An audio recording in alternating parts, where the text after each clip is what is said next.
एक अल्लाह वाले फरमाने लगे, मैं रोज़े रसूल पे हाजिर हुआ, डरते डरते करीब हुआ, सलाम के लिए डरते डरते करीब, और ऐसा ऐसा ज़बान पे कह रहा हूँ अस्सलातु वस्सलाम अलैका या रसूल अल्लाह, अस्सलातु वस्सलाम अलैका या हबीब अल्लाह, लेकिन डर रहा हूँ कि पता नहीं जवाब आगे से ये ना आए कि जा दूर हो जा मुझसे। तो कहा डरते डरते जब मैं करीब हुआ तो मुझे रोज़े से यूँ आवाज़ आई कि ए शबी, मुझसे दूर हो के भी वो मेरे करीब है, मुझसे दूर हो के भी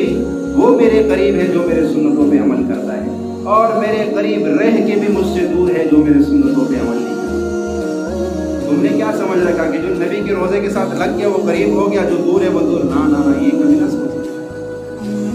जो सुन्नतों पे अमल कर रहा है वो चाहे मगरिब में बैठा हुआ है चाहे मशरिक में बैठा हुआ है, वो नबी का करीब, उसको कुर्ब मिला हुआ है नबी का, उसके तार जुड़ी हुई है नबी के साथ। और जो करीब रोज़े में रह के भी सुन्नतों पे अमल नहीं करता, वो अपने आप को जो करीब समझता है, लेकिन अल्लाह के यहाँ वो करीब नहीं है, वो बहुत दूर जा चुका है,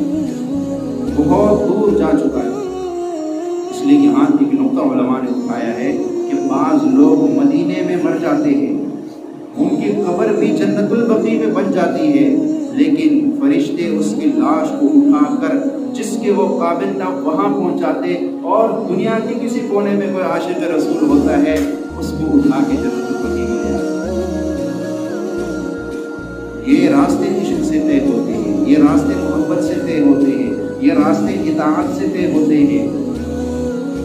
ये रास्ते इससे नहीं कि साल में एक दिन अपने दिल को खुश कर लिया और बस समझा कि बस अब तो मेरा नाम पक्का लिख लिया गया आशिक रसूलों में, फिर पूरे साल ना नमाज की परवाह, ना सुन्नतों की परवाह, ना किसी चीज़ की। ये अपने आप को तो बंदा तसल्ली दे देगा, लेकिन अल्लाह ताला को क्यों नहीं राज़ी किया जा सकता? अल्लाह को राज़ी करने के लिए उस नबी की एक एक अदा को अपनाना है।